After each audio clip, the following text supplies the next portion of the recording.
Hi, I'm Carri Wilbanks here at Luca de Italia in Denver, Colorado. Now that we have the backstory on the restaurant empire of Frank Bonanno, we're going to fire off some rapid questions at him to learn a little bit more about the restaurant king. Thanks for joining the second part of the Catch Carry interview with Frank Bonanno. After getting a look into his business, we're now going to get a little more into the personal life of Frank Bonanno, what he does when he's not behind the restaurants, and then find out a little bit more even inside the kitchen. So here's a couple questions for you. Might catch you off guard here a little bit, but what is something that people would be surprised to know about you? Something that people would be surprised to know about. That I'm actually a pretty good father. I wouldn't doubt that for a second. I'm not surprised. I've been very fortunate the last about year and a half. I'm home almost every night to make dinner now, spending a lot more time with my kids. This year I went to every basketball, soccer, and lacrosse game that my son had. What are your hobbies outside of even family and work? Probably a compulsive golfer. I play a lot. I don't play a lot of golf. I hit a lot of golf balls at the range because it's hard to get 4 hours to play golf. I also play in a lot of squash, which is like a racket sport. And I work out a little compulsively, maybe. Usually every morning I'm at the gym by 8:30 or 9 for an hour and a half, and then I usually go back to play squash around 4:30 every night. Mr. Active, that is a lot going on. Well, it's either that or you go crazy in this business if you don't have a natural release for it, or you drink. So it's usually one or the other. So I found that exercising can really help clear my mind. It helps me think about menu items and just sort through the day's progression of what's going to come. And then squash is you just focus on playing because it's a competitive game. When you're going out for a night on the town in Denver or to try out a new restaurant, where are you going to head? It's funny because I get asked this question all the time. Oh, I thought I was the first. Dang it. No, you actually are. You just phrased it differently. I get that question a lot, and my wife and I don't typically go back to restaurants multiple times. Mm-hmm. We go and try. Like, we went to Acorn in the Source, and my wife Jacqueline and I were just blown away. It was so good and so simple, and I loved the rustic style that Steve is doing in the kitchen. You could just tell there was passion. Brian is doing an unbelievable job with the service. It was truly an amazing experience. Unfortunately, that was like 2 months ago, and we haven't been back. I mean, we have 2 host students and 2 little kids. So our eating out is kept to where we can go. I mean, we're not going to chains, but we go to Tacos Jalisco, and we go to just little dives in the wall that, no one knows who I am, and that's perfect. Earlier, I asked you what is something people would be surprised to know about you. Something I was just surprised to learn is that you have 4 host students.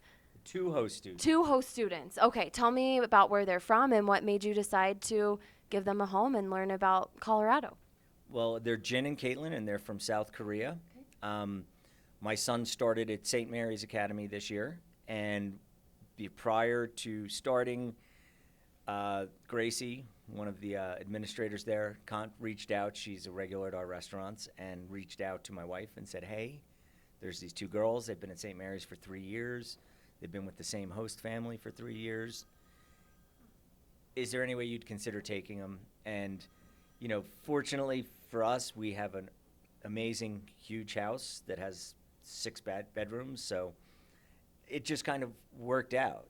That's fantastic. So it's been really an amazing dynamic, and my oldest hasn't learned a word of Korean, but my youngest, Marco, has really picked up quite a few words and, can communicate a little bit with them, but they obviously speak English, so. So you're not going to request to do the rest of this interview in Korean. So No. You're probably learning some too. No, I haven't learned a word. Okay, good, because I don't know a word French either. and Italian. I can't think of a language that's not a romantic language. If there is anyone that you would want to walk through the doors of any of your restaurants and you get to sit down and have dinner with them, who would it be? You. Well, that is the nicest thing. Thanks, Frank. All right, second in line would be? Second in line would probably be my father, who lived in New Jersey and really was so supportive and just gave me such a great work ethic and great upbringing that, it just, the things that he taught me. I mean, he was not thrilled when I went into cooking because I went to DU and was a finance accounting major at DU. Interesting. And so he was less than thrilled when I decided to go to culinary school, but he supported me and did support me all the time. And unfortunately, I just lost him at Christmas. So it's been, I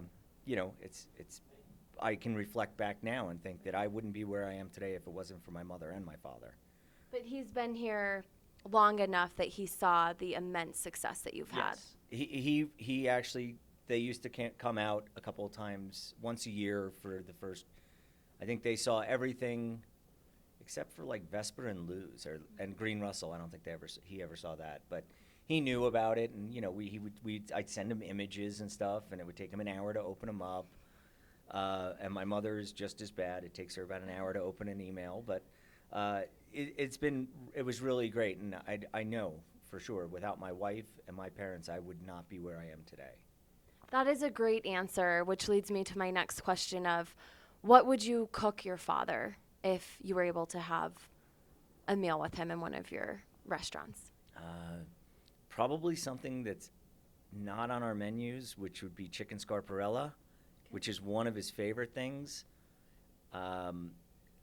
Liver, onion, and bacon, he loved. And then pasta bolognese. He loved bolognese. He loves a good meat sauce. So, he was he liked really simple stuff, but shoemaker's chicken was, when we went out in the city, that was what he would always order. Sticking on the cooking note, what is your favorite kitchen gadget? This is boring, but it's a knife. That's fair. You can do everything with a knife. Okay. So that and a VitaPrep blender. I really love a VitaPrep blender. We have 2 at my house. So those are some things, but a really good, sharp, durable knife that works for everything is probably my favorite thing, and I have like 200 of them, so might have a little compulsion there too. Proudest moment of your career? Proudest moment of my career? I would say anytime we open a restaurant, I think is one of the proudest moments. I love to see a staff come together.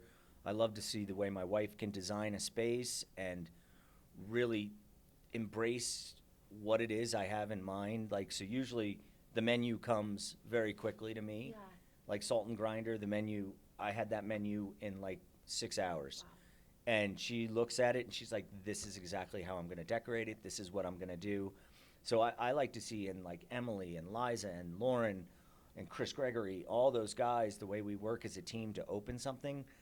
That's what makes me proud. And I love the opening of a restaurant. Don't necessarily love the running of a restaurant, but I love the opening of a restaurant because you're invigorated. Yeah. And I typically spend the first 2 months, 7 days a week in the restaurant kitchen cooking. So that also is fun for me because it's all kind of new. I mean, when we opened Bonanno Brothers, I loved working with a wood-fired pizza oven.